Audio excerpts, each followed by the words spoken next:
Thanks for coming. My name's Paul Edgar. I work at the Clements Center for National Security here at the University of Texas. Welcome to 9/11, what happened and what it means today. 24 years ago, on September 11th, 2001, 19 al-Qaeda terrorists hijacked 4 commercial airliners, brandishing simple box cutters as weapons. And those 4 airliners were selected for their size, fuel capacity, and flight paths, among other things.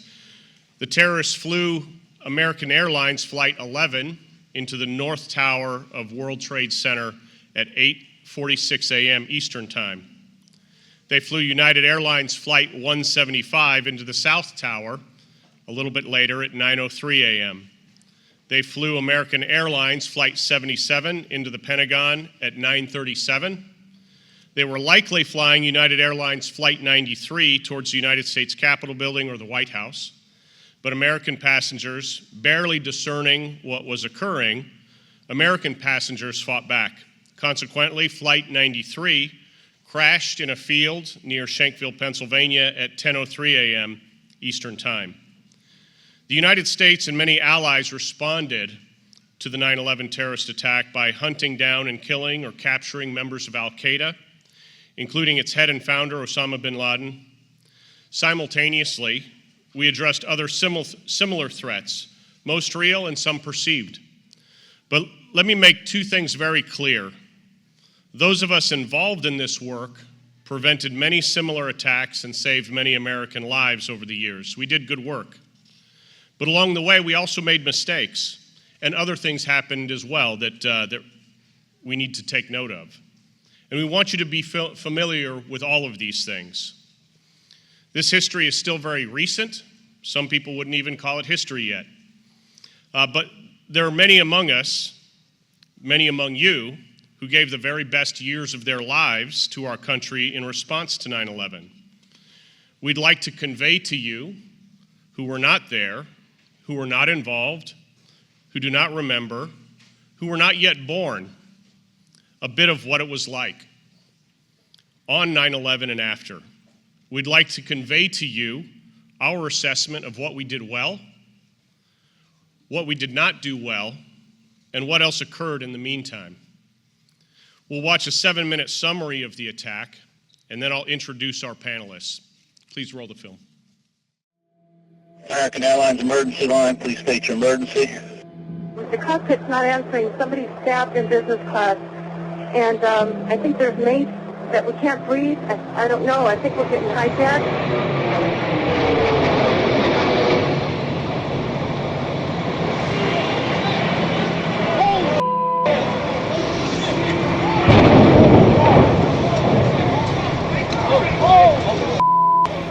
Somebody hit the World Trade Center or the... It's a Trade Center. The World Trade Center. There's a fire on the upper floors.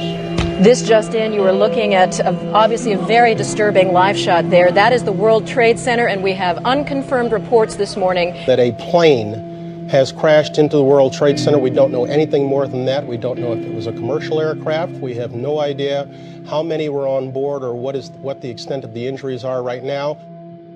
Jules, this is Ryan. Listen, on an airplane that's been hijacked. If things don't go well, it's not looking good. I just want you to know I absolutely love you. I want you to do good. So happy to time. And I just totally love you. And I'll see you later, Chancellor. Bye, babe. Bye, bye.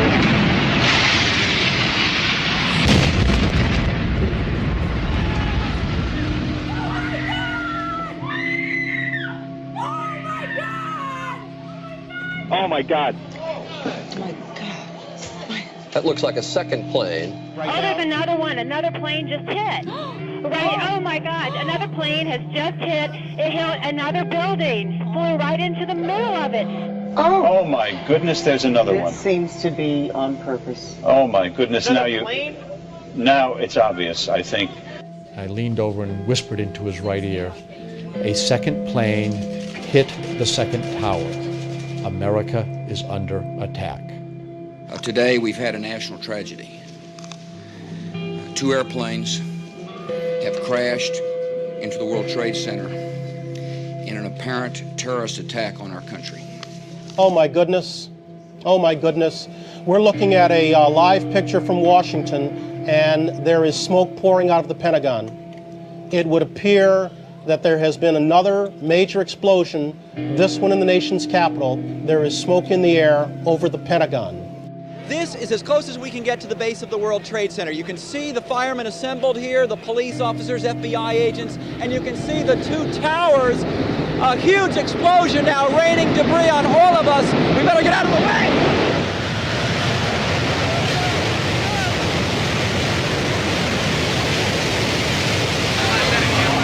We are getting reports that a part of the tower, the second tower, the one a bit further to the south of us, has collapsed. We are checking on that. United 93, that traffic for you is 1 o'clock, 12 miles eastbound 370. Negative contact, we're looking, United 93. When I took the call over, there was a soft-spoken, calm gentleman. I asked him his name. He told me Todd Beamer. He said, "Lisa, would you recite the Lord's Prayer with me?" He said, "Okay, let's roll."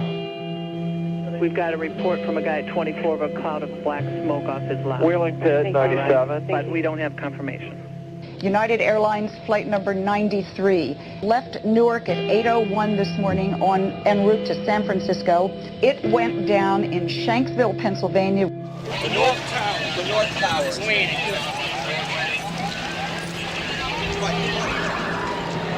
Oh my God, there it goes!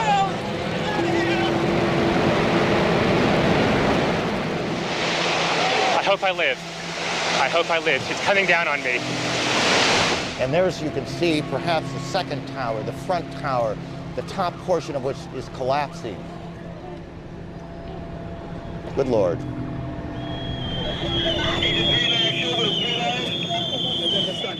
Both trade towers, where thousands of people work, on this day, Tuesday, have now been attacked and destroyed. There is simply no way to accurately describe the emotion this evokes.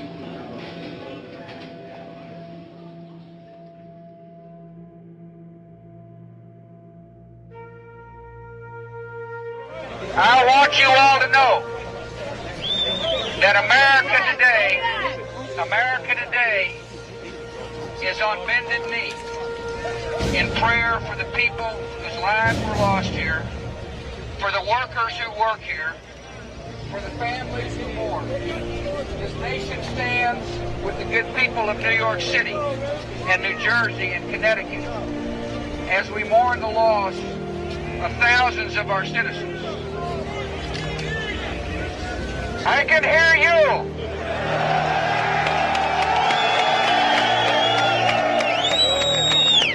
I can hear you. The rest of the world hears you. And the people who knocked these buildings down will hear all of us soon.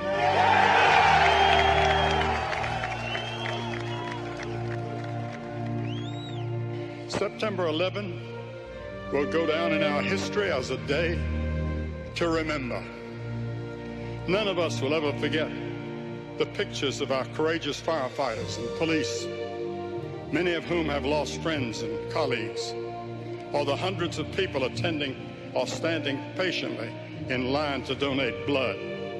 A tragedy like this could have torn our country apart, but instead, it has united us.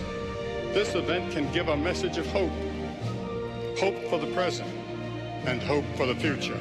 And this is going to be a day that we will remember as a day of victory. May God bless you all.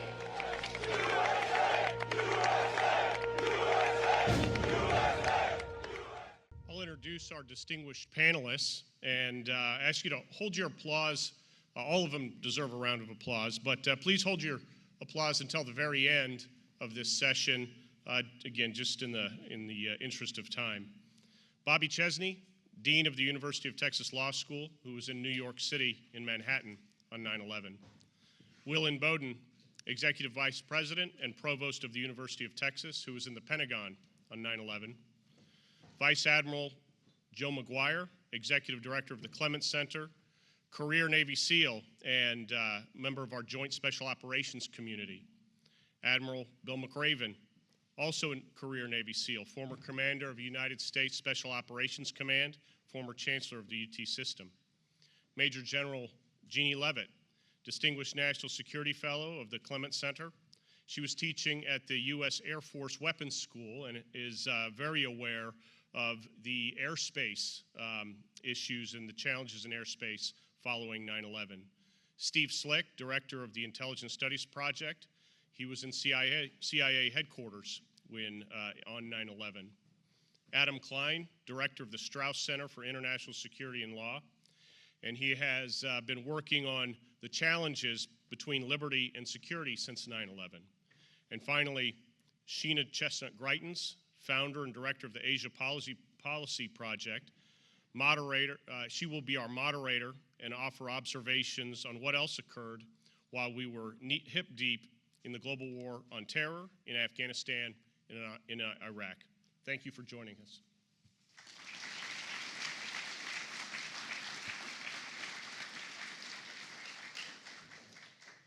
Good afternoon. I'm Sheena Chestnut Greitens, and I have the privilege today of moderating this conversation on what happened on September 11th and what it means and has meant to all of us since. Without further ado, I will simply go down the row of panelists and ask each of them to share 5 minutes of opening reflections on that day and on its significance. So Dean Chesney, can we start with you? Thank you, Sheena and Paul. Thanks to all of you for being here. That morning, as famously is said about it, beautiful day. I was working at a law firm, Midtown Manhattan. Day started very normal. My wife was away, was coming back that morning on a flight. I'm at my desk probably by 7, working away, and at one point, around, shortly after the first plane hits, it's a large law firm, kind of a noisy place. Wasn't actually that odd when I heard somebody, sounded like screaming, maybe crying, running down the hallway, and perhaps an indicator of what it's like to practice law in New York. I didn't think much about it, honestly. Didn't think much about it at the time. I just thought, well, New York. But then it happened a second time, and then we're all out of our offices wondering what's going on. And in some ways, if you were in Midtown, then you could have been anywhere. It could have been here. You're not there. You're not downtown as it's happening. And some of what you're observing and feeling is coming from what you're seeing on TV. My wife was in the air, and she was on a long-haul flight. Could easily have been one of the ones selected, but it wasn't, thank God. And I'm such a fool, it didn't even occur to me, even as the events were unfolding, the danger that she was still in. And I mentioned that as a way of capturing how, as it was unfolding, how hard it was, even as it unfolded, to bring your imagination wide enough to encompass what was happening. As the morning rolled on, and it became clear what was happening, bit by bit, some of my colleagues and friends who had been downtown made their way back to the office on foot. People started showing up, first with a little bit of dust upon them, and then later as the day went on, a whole lot. By midday, we were all, with most of the downtown folks, we were all in line to donate blood around the City Court building, and we stood for hours, and the line never moved, and eventually someone came out and said, there's no need, there's no need. People did not make it out. You did or you didn't. And the whole thing at that point, of course, obviously terrorism, from just the personal perspective, in addition to what I've already said, part of what was weird about this for me was that, I was practicing law, but I was a wannabe academic who had been trying for a couple of years to get hired in academia so that I could teach and write about counterterrorism and the law. Like anybody who was in New York at the time, you knew all about the 1993 World Trade Center attack. That's what we thought of up until that moment as World Center and its connectivity to terrorism, the bombing there. You knew about other major terrorist incidents. It was something that academia was not hiring for that then. And within just a couple of months, I'd be hired, and my career focused on the sorts of things that Adam and I in particular focus on would go. And I remember someone telling me at that moment, this could go on for years. It goes on forever is what it does. I just want to close with this. I want to draw a little attention to the first responders there who you saw in the video, and a little vignette of life in New York City that week. So many fire department and emergency personnel died that day in such heroic circumstances. Sorry. It was at church that Sunday, the surviving members of our local fire department. You can imagine what that was like. Let me just turn it over to you, Will. So 24 years ago this morning, I was living in Arlington, Virginia. I had just accepted a position with the Department of State, but was still waiting for my security clearance to come through. And so I was parked in a short-term job at a think tank downtown. So I wasn't exactly in the Pentagon, but I'll come back to that in a second. Just as Bobby said, it was in New York, same in Washington, D.C. It's just one of those beautiful, idyllic, late summer, early fall mornings. Not a cloud in the sky, temperature at 75 degrees, and you just felt great to be alive.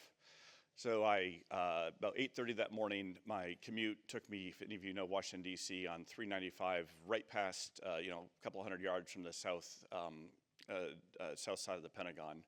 Little did I know that an hour later, it would be hit by the plane you just saw in the video. Got to my desk in my office a few blocks from the White House, fired up the computer, started working on the day's work, and then my intern comes running over. He says, "Hey, a plane just hit the World Trade Center."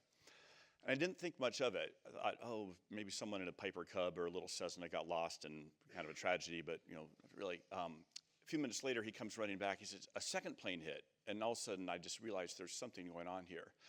And then someone else said, "The Pentagon's been hit," and so I went up to the roof of our building and looked out 1.5 miles across the Potomac River, and you see this black pillar of smoke stretching into the heavens, miles high, and it just felt like the apocalypse. It's one of those things you'll never forget.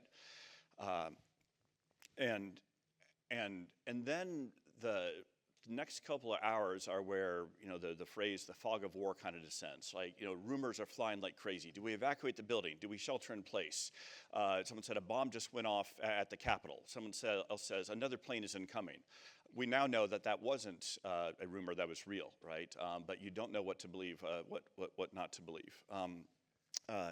After a few hours, we were told we can go ahead and evacuate the building and go out in the streets, and there were tens of thousands of people in the streets of Washington, D.C., and it was eerily quiet. No one was saying a word. Everyone was so shocked and so terrified. Guys with assault rifles, some plainclothes, some in uniform had come out or kind of escorting us along. They have no idea what's going on either. So we're wandering. Someone was walking back across the bridge back home to Virginia. Others trying to find our cars. Another thing I want to emphasize is it wasn't just that day. The next weeks and months and years of living in Washington, D.C., and frankly, same in New York, none of us wondered if we'll get hit again. We all wondered when we'll get hit again. Right? You just assumed. You just knew that Al-Qaeda was out there and planning for their follow-on attacks. In the sense of terror is not just the moment it happens. It is the change in consciousness and mindset that can set in for months and years later of that uncertainty, that fear. And a few weeks later, this is much forgotten now, we had the anthrax attacks. A few congressional staffers died of anthrax that was mailed. We still don't quite know where this was coming from. Several months after that, we had the D.C. area sniper, right? These were lower grade events. But to understand the mindset of the time and what our nation's leaders had to wrestle with, you need to appreciate that radical uncertainty, that sense of vulnerability, the knowledge that Al-Qaeda just killed 3,000 of our fellow countrymen and countrywomen, but had every intention of killing 300,000 or 3 million or 30 million if they could. Finally, I do want to say that shortly after that, my clearance came through. I was privileged to join the Bush administration, first in the State Department, then on the National Security Council staff, where Admiral McRaven and Steve Slick and others here also had the privilege of working.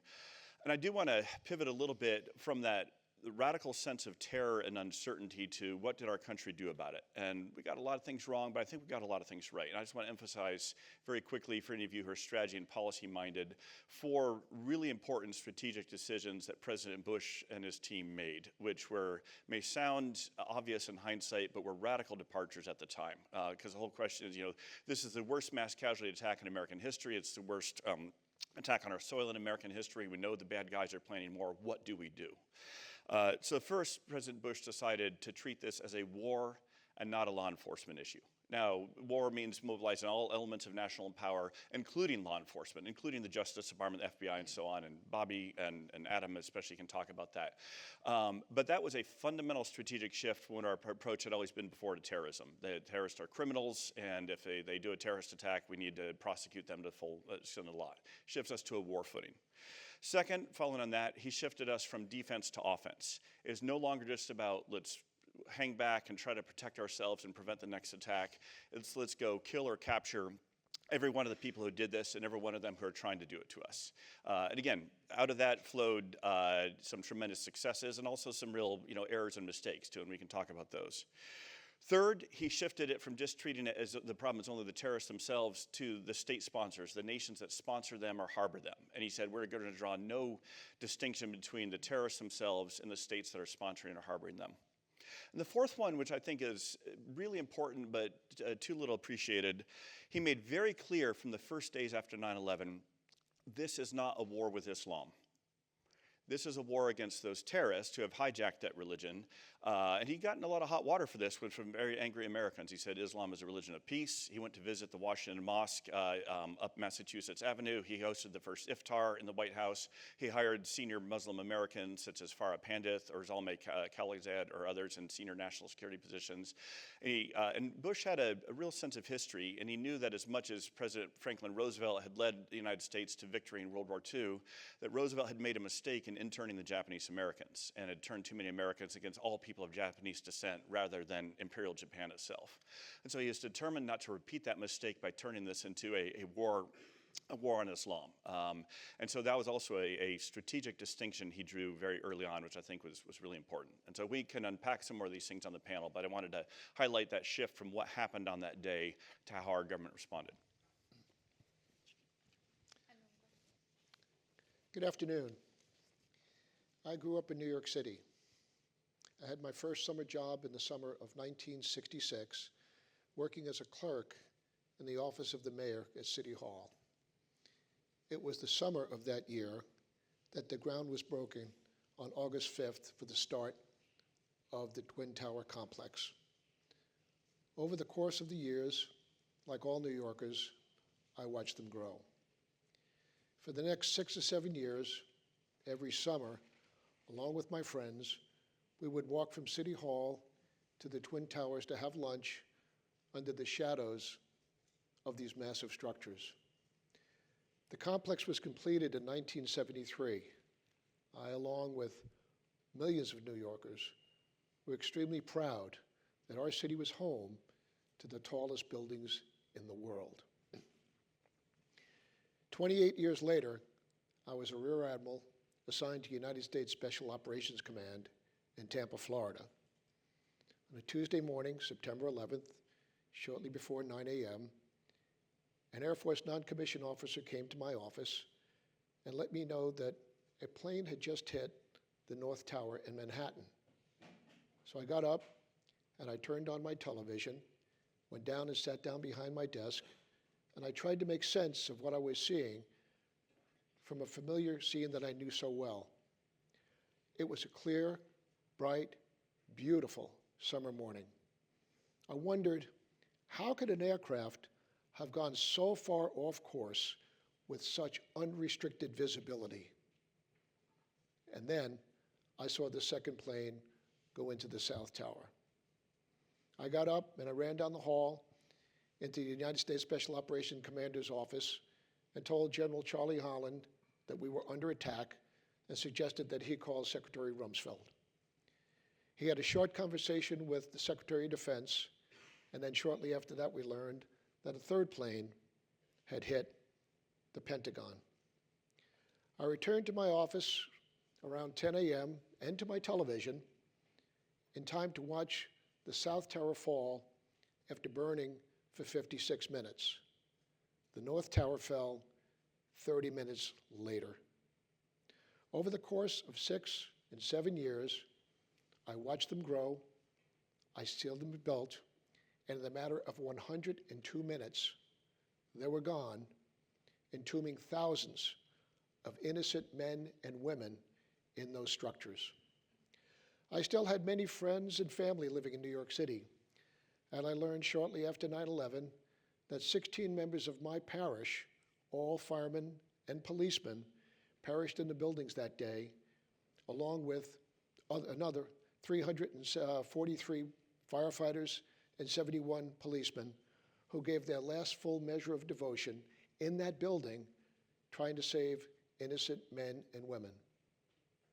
I also learned a short time later that 20 alumni from my college and 24 from my high school also perished in the building that day. All New Yorkers and all Americans really were impacted by the attacks on 9/11. But for me, the assault was extremely personal. And I spent the remaining time that I had in uniform, along with my teammate, Bill McRaven, working every single day to see what we can do to hold those accountable for what they did to our nation and to my hometown in 9/11. I want to thank you all for being here and for remembering. Yeah, thanks, Joe. For me, on 9/11, prior to 9/11, I had been in a serious parachute accident. I was a Navy captain.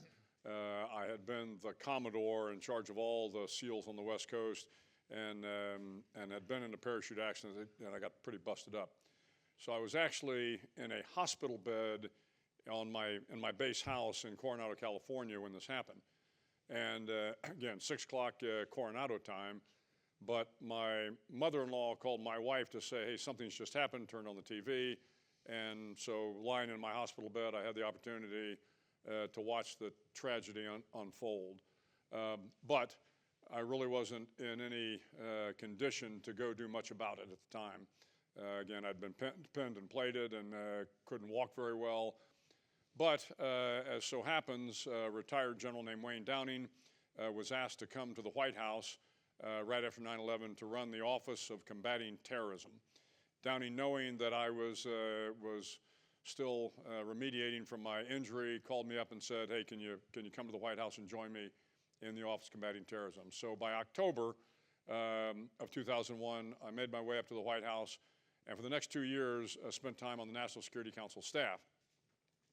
And it was very interesting because, as Will Inboden had said, there was this belief that we were still under attack. Again, I get up there a month after 9/11. Every day we had the threat matrix where we took a look at threats that were going on around the country. If a crop duster looked out of place, somebody was on top of it very quickly thinking that they were crop dusting, spraying anthrax. I mean, the fear was real. And again, as was said by Will, we made some mistakes early on, but they were mistakes that, in retrospect, you could look back and say, yeah, this is understandable, because the concern about what was happening across the United States was real, and the threat to Washington was real, and the threat to America was real. In my 2 years there, I had an opportunity to see things from the strategic standpoint, from being in the Situation Room with the President, watching how the national security apparatus worked, and I was responsible for developing the national strategy for combating terrorism. And so in my role as a staff officer, I pulled together the interagency and really asked them, how do we go about defeating Al-Qaeda? And it wasn't just Al-Qaeda, of course. We knew Al-Qaeda was there, but then there were kind of other tentacles that Al-Qaeda had reached out to. And our general approach, I think, was a good one, which was we recognized that as America, we couldn't defeat terrorism across the globe. We needed our allies and our friends to be able to help us. And so there was a recognition that there were certain terrorist groups that had both the will and the capability, Al-Qaeda being one of them. There were a lot of them that had the will. They wanted to attack America, but they just didn't have the capability. So how did we work with the host nation to take those terrorist organizations and get them to the point where dealing with them was a law enforcement operation? So there was a real effort at the strategic level to recognize that, yes, we were going to have to put counterterrorism forces, we were going to have to put the entire interagency against the threats that had both the will and the capability to attack America and our allies, and then work with our partners to kind of buy down the risk in other areas. So for 2 years, again, we worked on developing the strategy. So I had a chance to see it, again, how all this unfolded from the strategic level. Then in 2003, I got a chance up front and personal to see how it worked at the tactical level. I made Admiral, I was a one-star Admiral, and I went down to Fort Bragg and was a Deputy Commander at the Joint Special Operations Command. And very soon after getting down to Fort Bragg, I deployed out to Iraq and Afghanistan. But now I was very myopic. I mean, every day you're looking at who are the bad guys in Iraq, who are the bad guys in Afghanistan, kind of the 25-meter target. We were worried about the immediate threat. But over the course of the 3 years I was the deputy, an interesting thing began to happen. We began to piece together with with the agency support and law enforcement support and all the interagency, we looked at the network of terrorism that was out there. And over the course of the next 3 years, we began to realize that Al-Qaeda was beginning to metastasize, that Al-Qaeda was not Al-Qaeda alone, that there were franchises in Al-Shabaab and Al-Qaeda in Iraq and Al-Qaeda in Yemen and Al-Qaeda in the Islamic lands of the Maghreb, and that there were tentacles everywhere in the world. We began to put this puzzle together. But also in those 3 years, we began to develop capability that we didn't have. When I first got to Iraq in 2003, we didn't have drones. We had helicopters with optical balls on them. Well, over the course of the next 3 years, we began to build out the drone capability to do the reconnaissance, to kind of find the bad guys.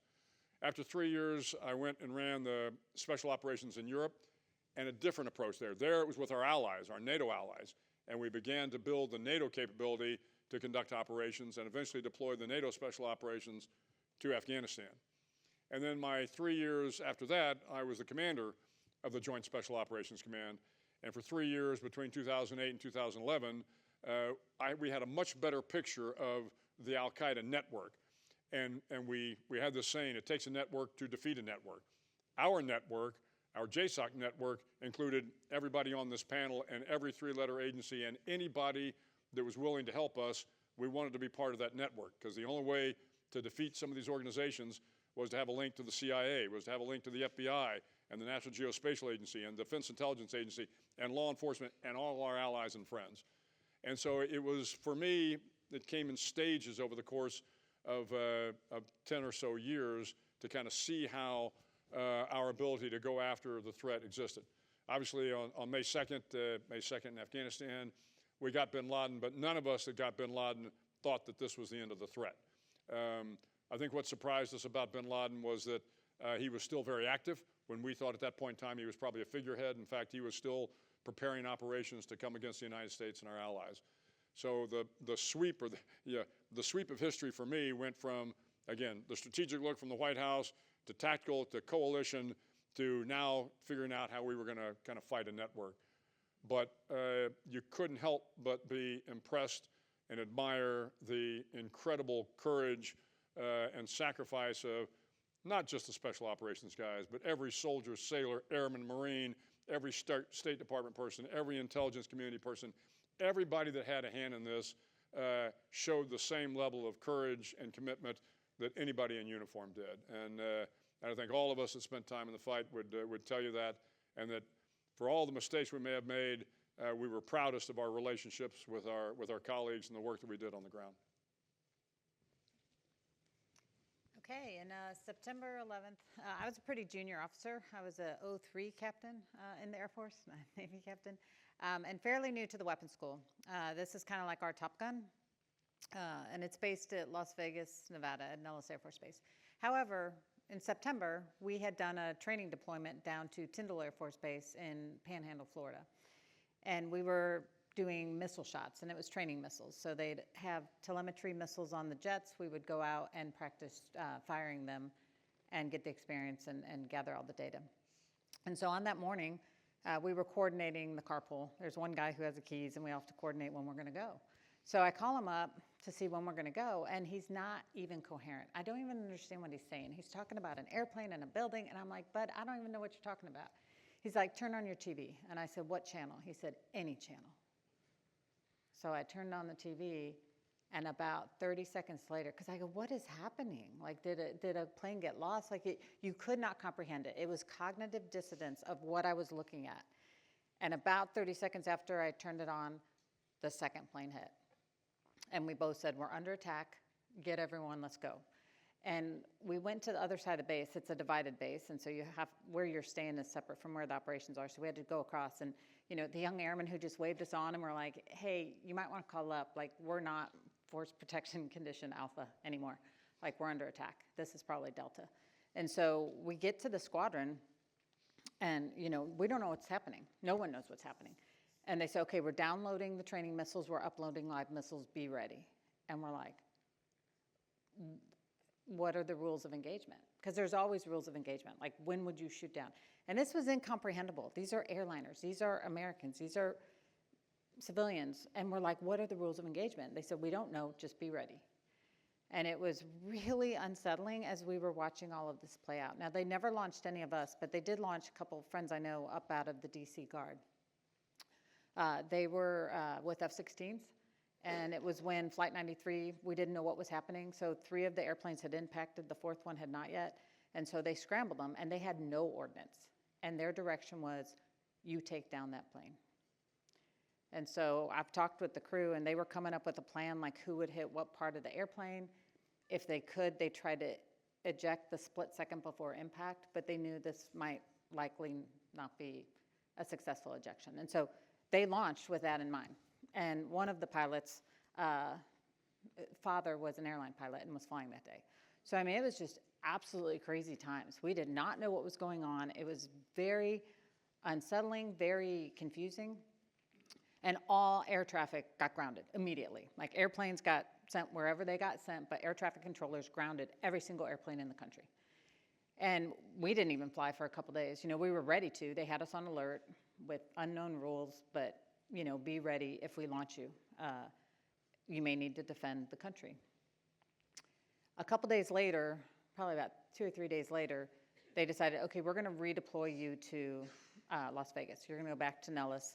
And we started an alert that is, to this day, still exists. We have fighters on alert all the time in this country to protect us.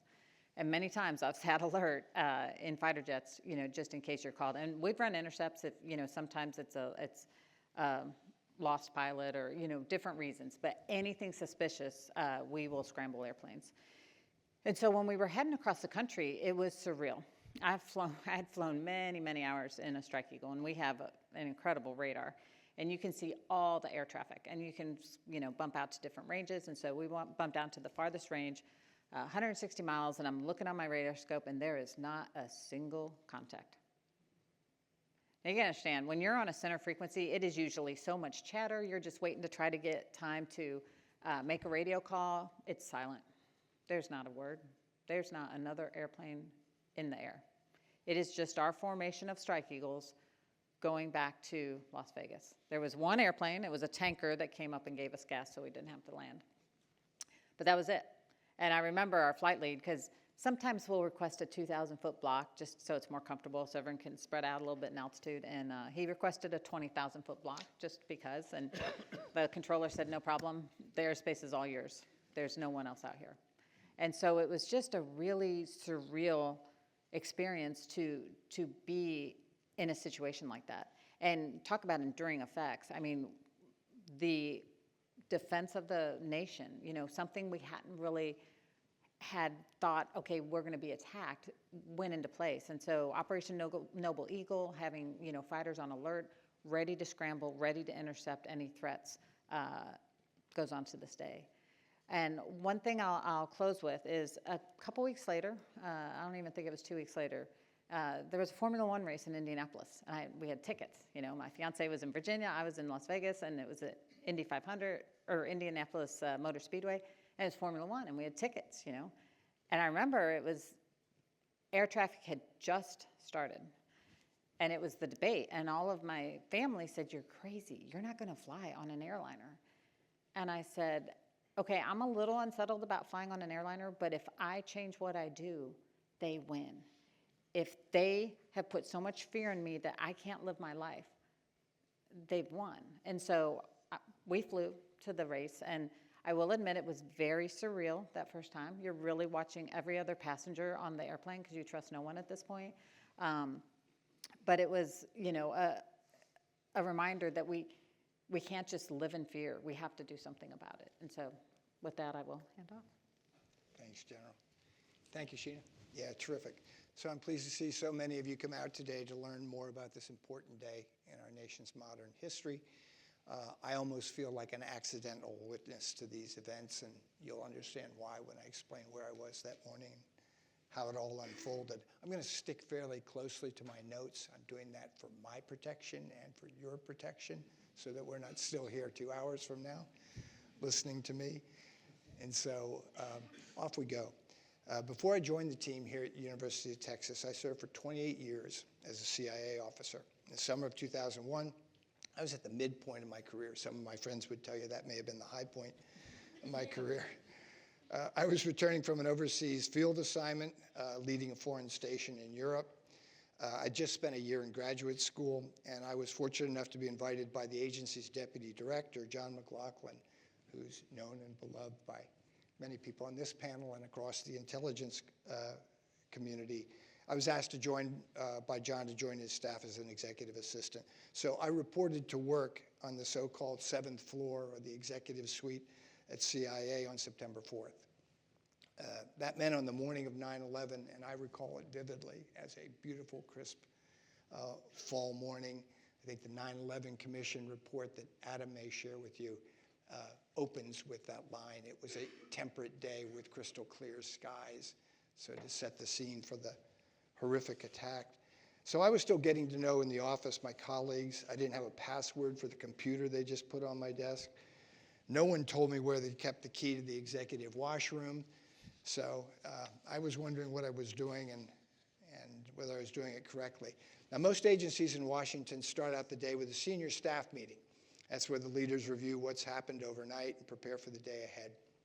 The deputy, in this case, was leading the meeting that day because the director, George Tenet, was downtown having breakfast with one of his mentors, the former senator and governor of Oklahoma, Dave Boren, also the president of the University of Oklahoma, for those of you football fans. He's probably won a few Red River bets in his day. He passed away earlier this spring, but he was a great patriot and the longest-serving chairman of the Senate Select Committee on Intelligence. And that's where the director was at the time. So the meeting had just started out when one of the director's security detail interrupted, which never happened in my experience before or after, and he suggested that Mr. McLaughlin should come in and take a look at the television screen that they were monitoring and he had on in his office. So we all gathered around. This is the leadership of the CIA, led by the deputy. We gathered around a small screen and watched replays of the first airplane striking the World Trade Center. By the time the second plane had struck the Trade Center, Director Tenet was back in the building and everybody sort of migrated into his office. Now, George Tenet's a gregarious, larger-than-life personality and a natural leader. Many of us up here know him and frankly love him for all his qualities. He was sitting behind his desk in classic George Tenet style with his feet up on the desk, chewing on a wet cigar. And he finally broke the silence that seemed to me it must have lasted for hours, but was probably only minutes. And I can only recall two things that the director said, but I recall them vividly. And I should caution the historians in the crowd that at least 3 people who were there that morning at the 7th floor at CIA have written books, including chapters on this, and none of them remembers what I'm going to share with you. So I can't vouch for its veracity, but this is how I remember it. He said 2 things. He said, "This is Al-Qaeda." Everybody nodded, and he said, "And they're going to come after me." And he wasn't talking about Al-Qaeda. He was talking about Washington, D.C. They would immediately begin looking for someone to blame, and he and CIA were likely to be the top of that list. And I must say that he was right on both counts, proven historically. So soon the director of the Counterterrorism Center, another legend in CIA operations history, Cofer Black, showed up with the flight manifest. He was the director of the Counterterrorism Center at the time, and Cofer brought along these flight manifests so we knew who was on the airplanes. And immediately people started recognizing names. The agency had been warning through PDBs and other articles all through the summer about Al-Qaeda preparing to attack, including on August 6th, preparing a note warning of a potential attack in the United States. And they recognized names. I didn't recognize them. I'd never worked on counterterrorism. I was new to the office. But for example, Mohammed Atta, who was a leading figure in the Al-Qaeda Hamburg cell. And so Al-Qaeda's fingerprints on the attack were pretty conclusively established very early in the morning at CIA. And about that time, somebody remembered there was a report out there, a couple years old, that Al-Qaeda intended to attack the CIA headquarters. And so we all decided we'd recommend that the director move to a safer place. The planes had already struck the Twin Towers and the Pentagon, but United Flight 93, headed from Newark to San Francisco, had made a hairpin turn in northern Ohio when it was hijacked and was now flying towards Washington. We were concerned that it was headed for the CIA. I think it was later, through Khalid Sheikh Mohammed's questioning or otherwise, determined he was destined for the Capitol, where the legislature was in session. So we decided nobody was particularly familiar with the COOP-COG rules. For anybody who's worked in government, COOP-COG is continuity of operations, continuity of government. It's how you behave and protect your leaders and communicate with one another in an emergency. And so nobody could quite remember where the director was supposed to go in a case like this, but the can-do executive director, Buzzy Krongard, investment banker from Baltimore, he took command and led everybody in the entourage down the stairs, across the loading dock, across the west parking lot to the printing plant. Printing plant is where CIA, literally, this is 2001, produce every evening paper copies of the PDB for people entitled to see it, NIDS, National Intelligence Dailies, NIEs. It was a production facility. It wasn't particularly well adapted to supporting the director with the job he had to do. I can remember I had commandeered a desk and it had a couple of phones on it. And out at CIA, the phones are color-coded. The green ones are for secret stuff and the black ones are for unclassified stuff. And George Tenet grabbed the phone and dialed the White House switchboard operator. He remembered it from when he served down there and said, "This is George Tenet. I need to talk to Condoleezza Rice, the National Security Advisor." Well, needless to say, by that point in time, the switchboard operator was not in touch with Condoleezza Rice. She was in a bunker somewhere and wasn't taking phone calls. But that was the level of confusion across the senior ranks of our government. Anyway, needless to say, that means of contacting the White House didn't work. So Flight 93 tragically crashed in Somerset County, as Paul alluded to earlier, killing everybody aboard. Civilian air traffic was grounded, as General Leavitt described to you, and the director returned back to his office from the printing plant to prepare for a cabinet meeting that the President, George Bush, had scheduled for that afternoon. He convened a secure video conference cabinet meeting from a bunker at Offutt Air Force Base in Nebraska. He had previously landed at Air Force One at Barksdale Air Force Base, and I think dropped off the media and a bunch of folks that weren't absolutely necessary to what he had to do. And I was allowed to sit along the wall listening in while the president first overruled the Secret Service, who didn't want him to go back to Washington, and he insisted on returning to Washington to address the nation that evening from the Oval Office, and he did. The president appeared absolutely moved, deeply affected by the attacks, but absolutely steely in his resolve. He jutted out his chin, and he was very firm in commanding the meeting and directing his subordinates to prepare to defend the country.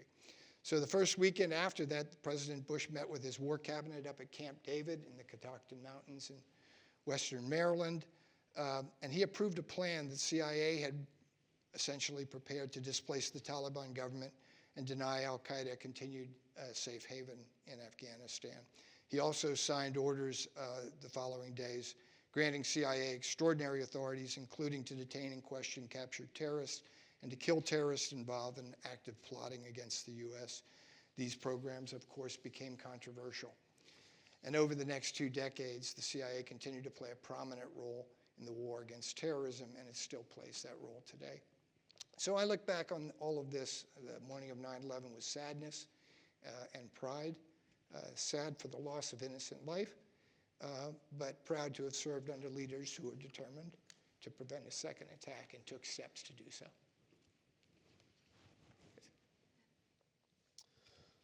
Thank you all for coming, especially to the young people for whom this is not a living memory the way it is for all of us. and I credit you for being here and having the historical awareness and the civic patriotism to come and remember this day that wasn't a part of your life, but is very much a part of your history. As I listen to the story we've given you so far, we've given you many pieces of it, but one piece jumps out to me as being missing, and that is the enemy. Who were these people, and why did they do this? We have to look back and understand, not simply as a matter of historical memory, because it tells us something about our present and our future. So I've brought along the definitive account of the 9/11 attacks, the 9/11 Commission report. It's all in here. Any conspiracy theory you may have heard will be dispelled. The truth is here. It's been exhaustively researched. This was also nominated for a National Book Award, so it's a good read. So I want to give you a few quotes from the enemy, and what did they think they were doing?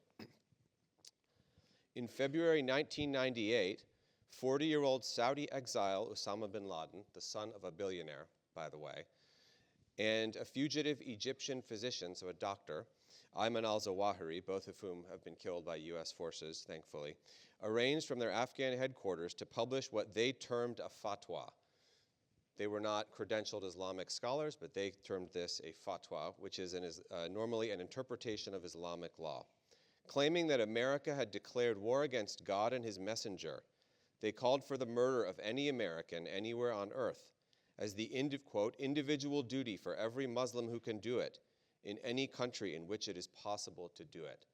So just to pause here for a moment, why did they think this was the duty? They had a series of grievances which they ascribed to putative overreaches of American foreign policy, interference in the Muslim world, stationing American troops in the Holy Lands of Saudi Arabia, etc.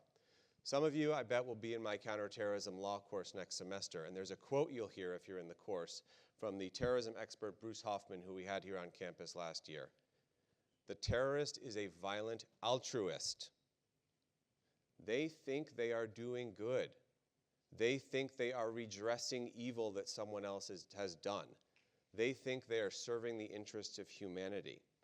And because they think they are on the side of justice, they are allowed to do things that we, normal people, hopefully think are utterly evil and beyond the pale. So I'll give you another quote here. This is bin Laden, asked whether he approved of terrorism and of attacks on civilians, he replied, quote, "We believe that the worst thieves in the world today and the worst terrorists are the Americans. Nothing could stop you," he's talking to an American reporter before 9/11, "nothing could stop you except perhaps retaliation in kind. We do not have to differentiate between military or civilian. As far as we are concerned, they are all targets." So that is the logic, that is the reasoning that brought these people, 19 Saudi and Yemeni hijackers, some of whom were very well educated and financially well off, and their leaders, who were well educated and financially well off, not necessarily the oppressed of the earth. They had a belief that they were doing justice, that they were redressing injustices that we had done, totally misguided and evil belief, but that licensed them to do the unbelievable things that you saw in the video. Why was I actually brought up here? To talk about civil liberties and privacy and how our lives have changed since 9/11. I'm going to be very quick because I just used up some of my time to fill in that piece of the story. Again, speaking to the students here, those of us who are old enough to remember 9/11 and to have seen the changes in those years, we know how life has changed. You don't. You're like a fish, respectfully, swimming in the water around you of the post-9/11 world. You are living in the post-9/11 world even if you don't realize it. And I'll very quickly throw out 3 phenomena that, to me, symbolize the changes in our lives. The first is what I'll call the securitization of the activities of daily life. When you went to the airport before 9/11, you kind of breezed through the security screening. It was a private company, like the guy who checks your bag at the football game or whatever the case may be. After 9/11 and today, those are federal officers. That's a federal agency, TSA. And so when you grumble and groan at the airport, why am I doing this? Why do I have to do this? Isn't this all security theater? The answer is that's why you have to do it, because they exploited documented holes in the security screening system to kill those 3,000 Americans. And let me tell you, if we didn't continually close one hole after another in that system, they would do it again and again. So air travel is one example. Crossing an international border. When you cross an international border, or anyone else, or people apply for immigration benefits or a visa, et cetera, there's a silent flywheel working in the background of screening, vetting, checking against intelligence databases that didn't happen to nearly the same extent before 9/11. All of those small transactions of daily life have on their back end a huge federal apparatus of checking you, checking other people, as we go about doing these things that create national security risk. The financial system, I'll just say, is another example. Applying for a bank account, sending money over certain amounts or to certain places. All of these things are being checked on the back end by the federal government for counterterrorism purposes. The second is large-scale data collection and storage.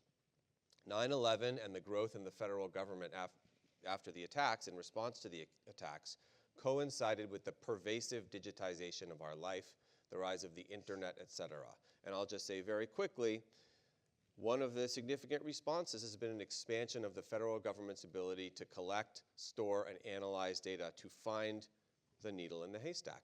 For example, of the hundreds of thousands of people flying on any given day, who are the ones who might do harm? As you can see, we need to know. How do you answer that question? And collecting and analyzing data about travel patterns, about other things like that, is one way to do it. And the third, I'll say, is bureaucratic enlargement and centralization. So we had Admiral Maguire, who is a great leader of our National Counterterrorism Center, one of the new centralized bureaucratic institutions that came out of 9/11, out of this report. The Director of National Intelligence, who we had on campus a couple years ago, is another example of that. More money, more power, more centralization in Washington, more authority. And I'll just briefly flag that this is one of the aspects of post-9/11 changes that may actually be in retreat for various reasons, one of which is loss of trust. I think 9/11 and its aftermath really raises questions about trust, the relationship between citizens and people in authority, and what you as the people, we as the people, believe and what we are willing to trust our government to do. I'll just stop there. Thank you. Okay, thank you. I think actually that's a natural segue. I'm going to ask my second question first because it really emerges from Professor Klein's question. So unlike a number of our panelists, I had actually not started college on 9/11. I was on my way to my freshman year on the West Coast, and I was still working in a summer internship. And so when my alarm went off on the morning of September 11th, it was about 2 minutes after one of the planes had hit one of the towers. And I actually don't remember which one because I thought it was a dream. I was in that half-awake state where you think you are dreaming about what you hear on the radio, the clock alarm radio that woke me up that morning. But I was interning in a government office, the Small Business Administration office in Spokane, Washington. And by the time I got into the office a little bit, right around 7:30, 7:15 in the morning, one of my colleagues came into the conference room where everyone had gathered around the TV, and he was a crusty New Yorker who I hadn't had a lot of interaction with, but his face was white. And he said Jeannie, his sister, was in one of the towers, and she didn't make it out. And so I begin with that just to illustrate the reach that that event had on people who weren't in college, on people who were on the West Coast, on people who had nothing to do with American foreign policy or national security, whose lives were transformed that day. So that's just an illustration of the reach that those 3,000 people and all of the people who were in New York, they all had family, they all had loved ones, connections all across the country. And there was really not a corner of the United States that wasn't touched and changed by the events that you saw on that video. When I went to college, I was in college during the war on Iraq. At the beginning, there were lots of protests on campus, and almost immediately there was a robust debate that we try to foster here at UT about what national security is, what are the policy choices we have, what are the right things to do. And one of the debates that really became acute had to do with this trade-off between how we think about security, civil liberties, and managing the challenges that terrorism in particular as a national security threat brings to us. And the United States had just passed what was called the USA Patriot Act, which was a transformative piece of legislation that set the stage for how a lot of these questions were adjudicated in the post-9/11 era. So I wanted to ask Professor Klein and Dean Chesney, if the two of you could maybe reflect a little bit on the process of working through the goals of protecting national security and protecting the civil liberties that are fundamental to constitutional democracy. How do we think about those questions, and where does that debate and that process stand today? So maybe Dean Chesney, and then go to Professor Klein. Thank you. One of the many things that makes me feel old is how far in the rearview mirror the whole idea of the Patriot Act being such a centerpiece of discussion now seems quaint.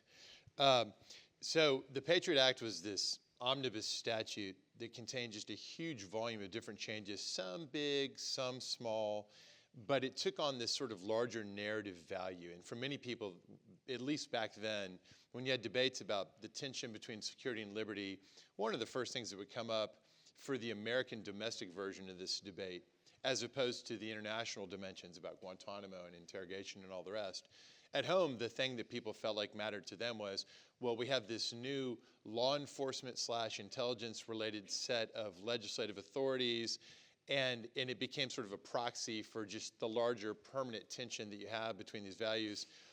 I want to springboard from that to say that that set of changes to the law had both changes to federal criminal law and changes to investigative authorities that none of which were, in my opinion, remotely as weighty as the larger set of passions around this topic seem to suggest. And I think it's very clear if you actually really study what was in the statute.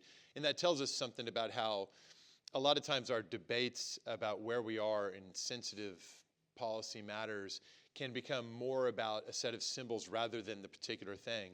But I want to talk about the particular thing.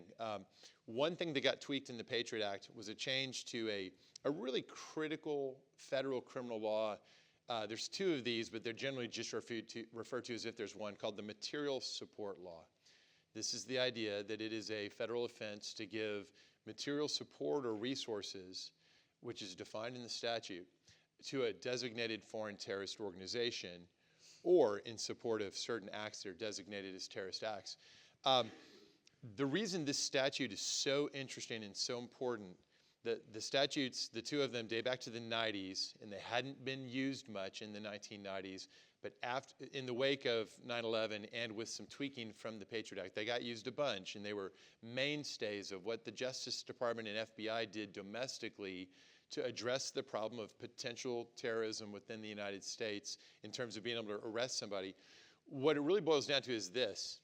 Actually, raise your hand if you've seen the movie or read the novella by Philip K. Dick, Minority Report, okay? That's what I'm talking about.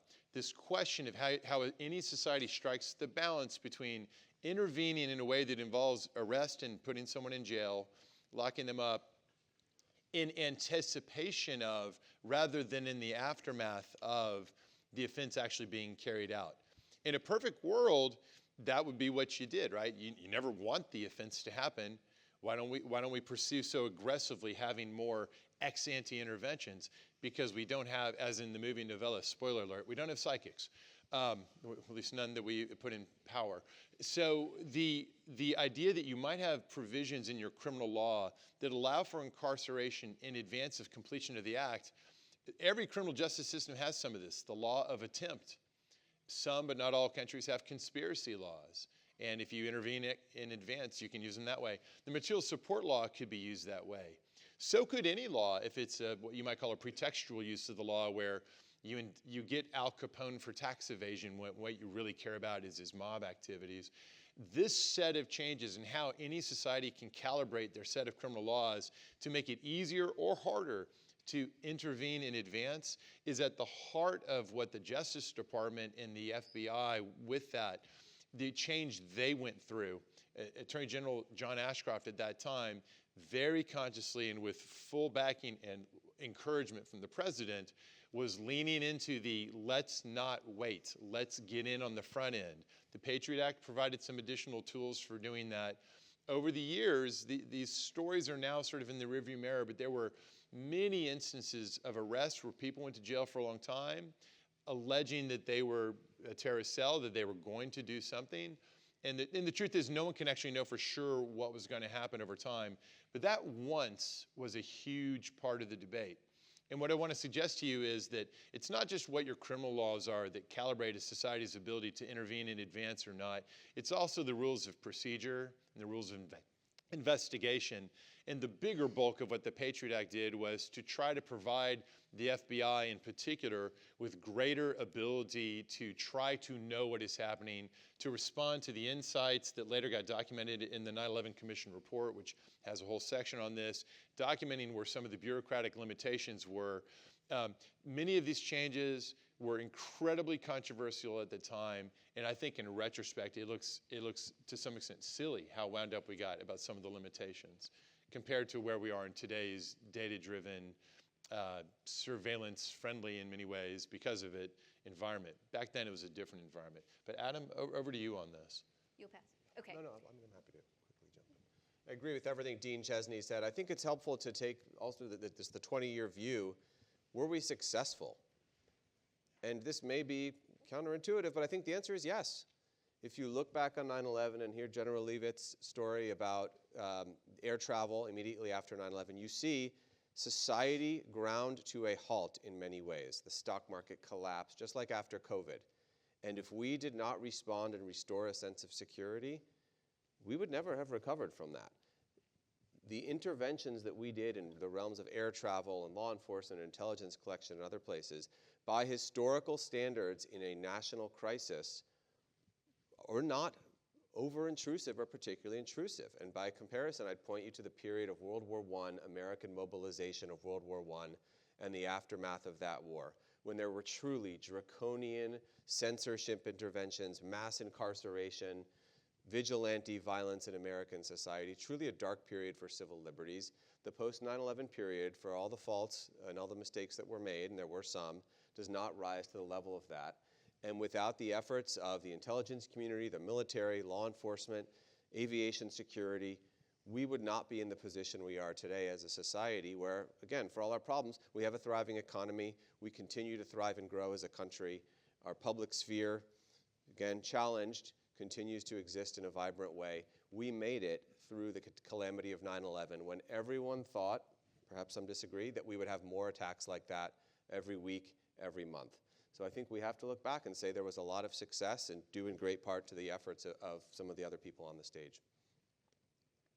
Thank you. I want to turn to some of the external dimensions of what happened in the 20 years, now 24 years after the moment that we watched on the video today, and just ask our panelists to help us understand the last 24 years and where that history has brought us. And I see Admiral McRaven smiling. It's as concisely as possible, maybe, because that period, we now refer to it under the umbrella of the global war on terror, but it also included the invasion and occupation of Afghanistan in fall of 2001, the invasion and occupation in spring of 2002, in spring 2003 of Iraq, and a range of other global military operations and intelligence operations that have shaped global politics for over 2 decades now.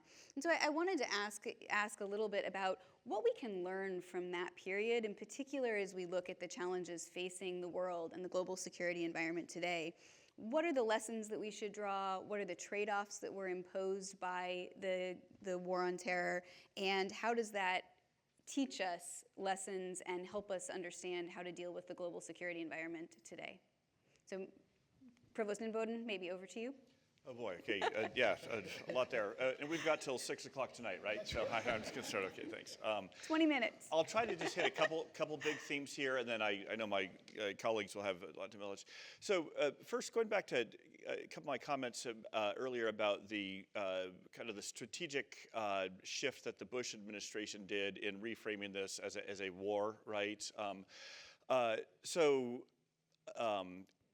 Even though I served in the administration, 5 years, I'm hardly objective on this. But I think having been there as certainly as a participant and now having some scholarly distance, I think I can try to bring some measure of objectivity.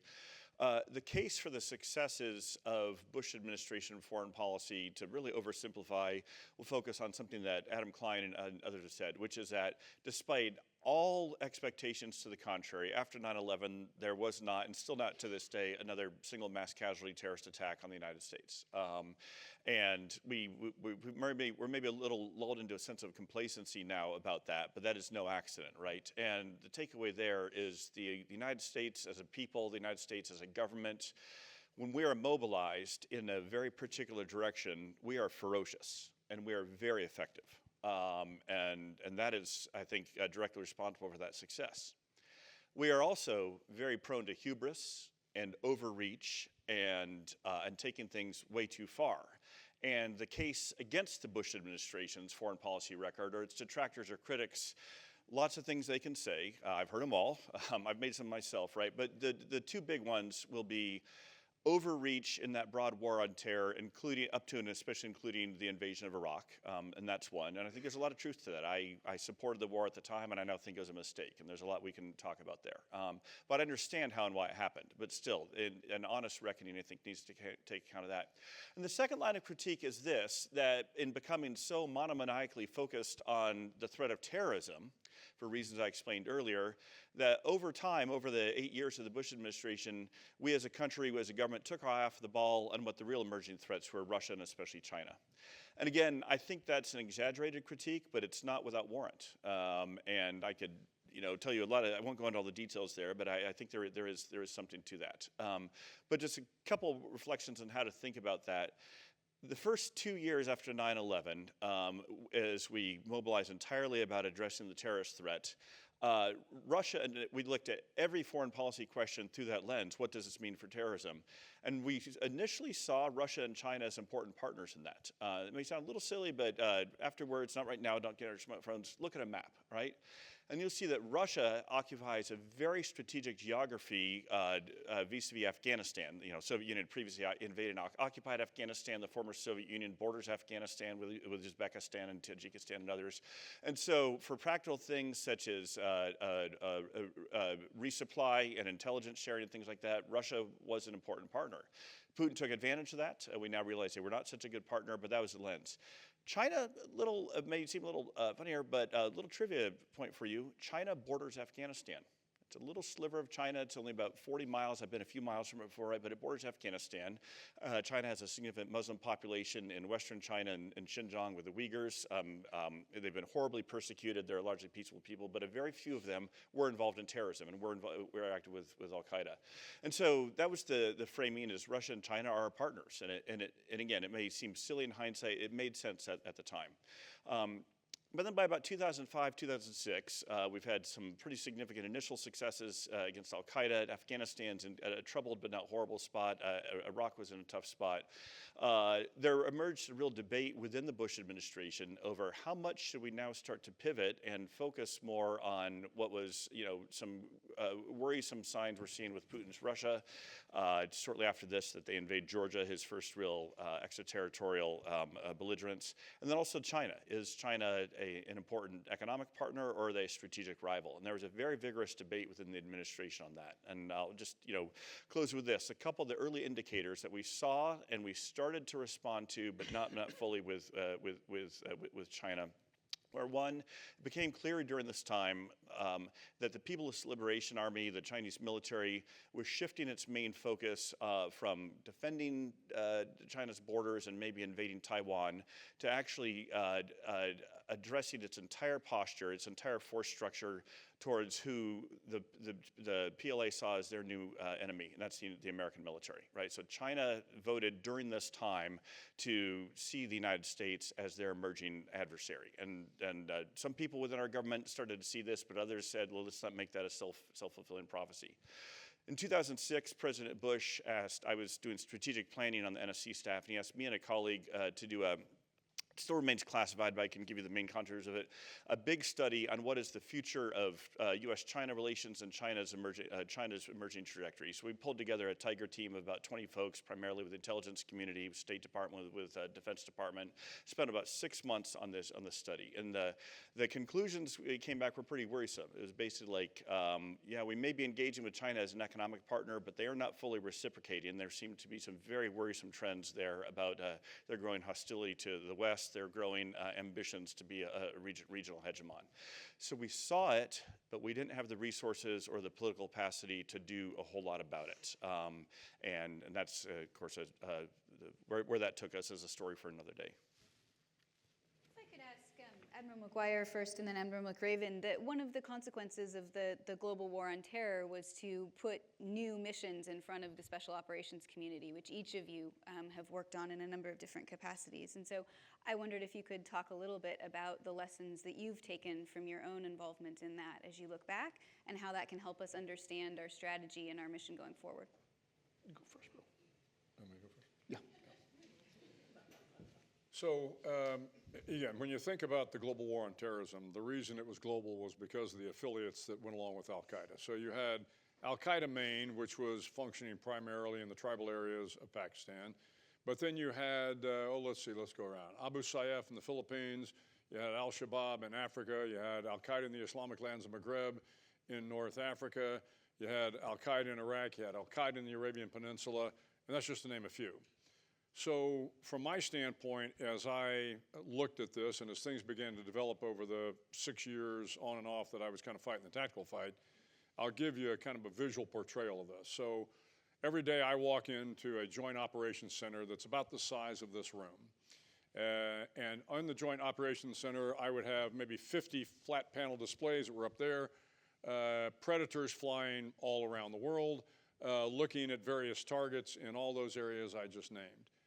But here was what made us successful as we began to build this network to defeat a network, was this idea that we needed the joint, so that's Army, Navy, Air Force, Marine Corps, the interagency, all the three-letter agencies, and the combined. So we needed our allies as well. So this idea, we created this thing called the CJIATF, the Combined Joint Interagency Task Force, right?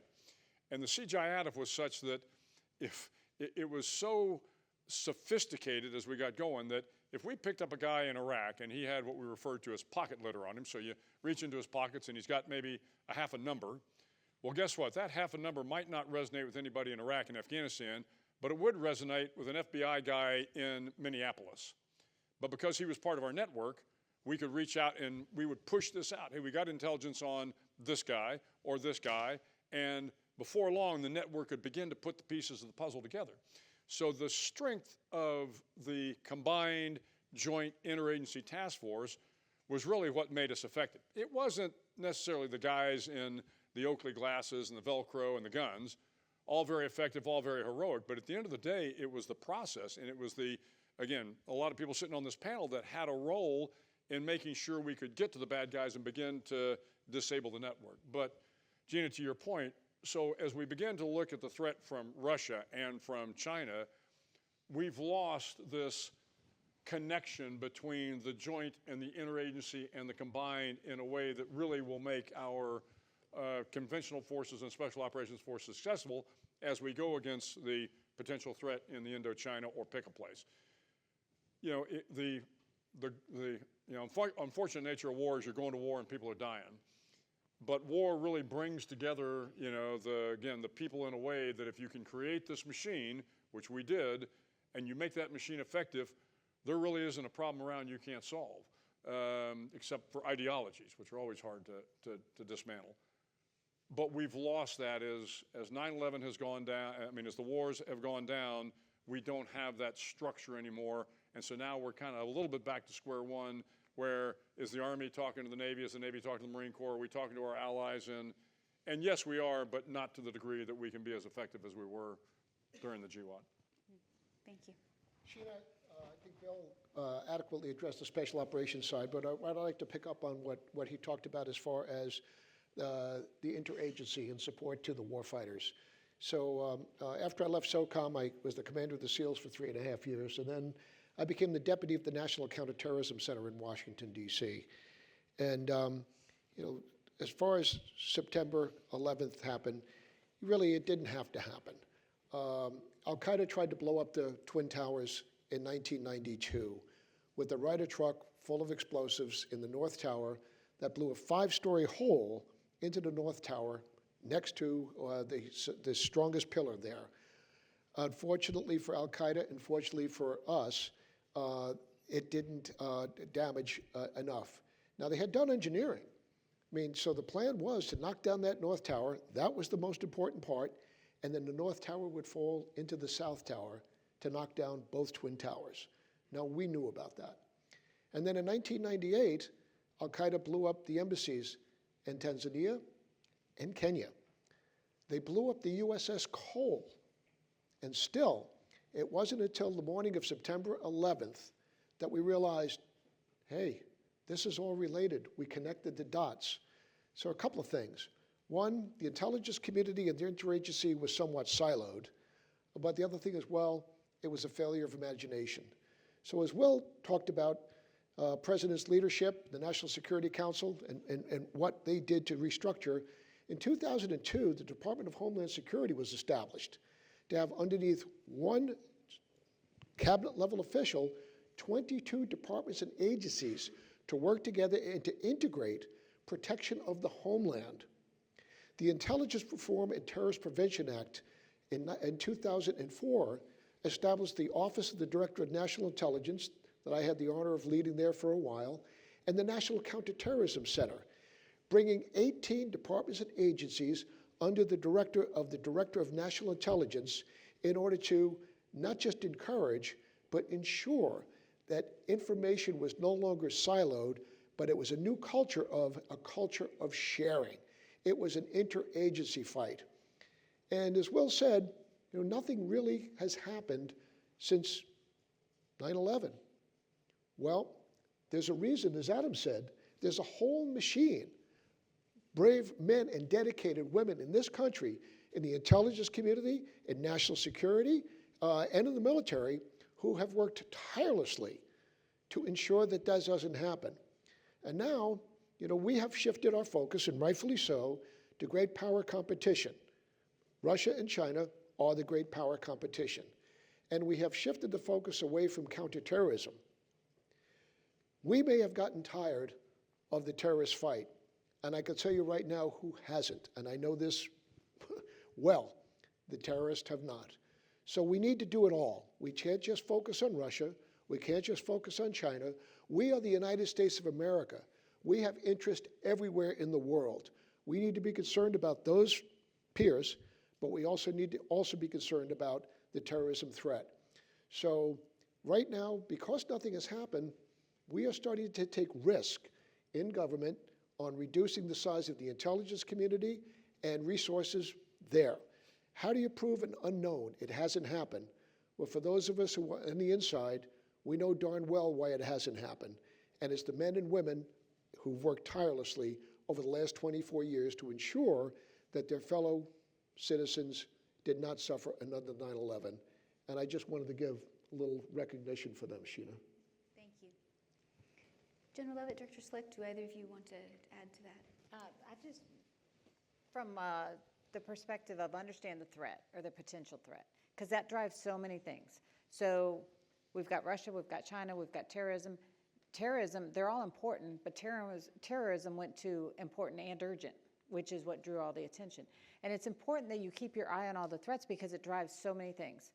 For example, the very first predators were the RQ ones, which were reconnaissance only. They weren't armed.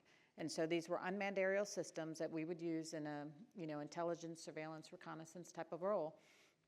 After 9/11, we're like, arm them up.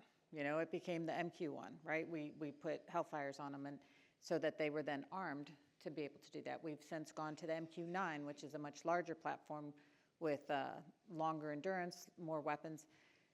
But on the training side, it was fascinating because pre-9/11, I flew the F-15E Strike Eagle this whole time, but pre-9/11, we didn't do CAS, the close air support. That was not really a mission set. We were the aircraft that could carry a whole bunch of weapons, fly really deep into enemy territory, and strike targets.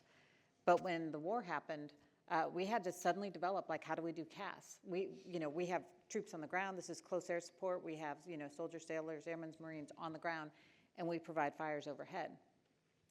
And so we got very, very focused on that. And so you really need to understand the threat, because I remember around the 2007 timeframe, it was a whole different scenario. We weren't doing 2003 CAS, calling in 9 lines, giving all that information.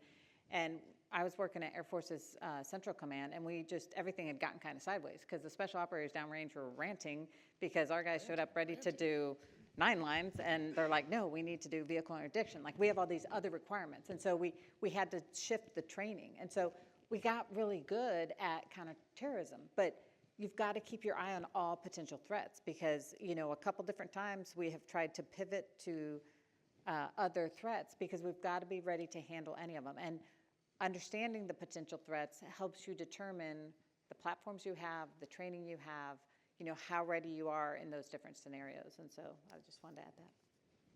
Thank you very much. It's my task as the moderator to keep us on schedule, and so with that, we're actually going to conclude today's panel. I know many of you probably have questions and are interested in follow-up conversations. I would just like to welcome you to get involved with either the Clements or the Strauss Center, the Intelligence Studies Project, any of the work that's being done here on campus. I'm glad that we had a chance today to honor the men and women who were lost on September 11th, as well as all the people who've contributed to the security of the United States and United States allies and partners, and really international security since that time.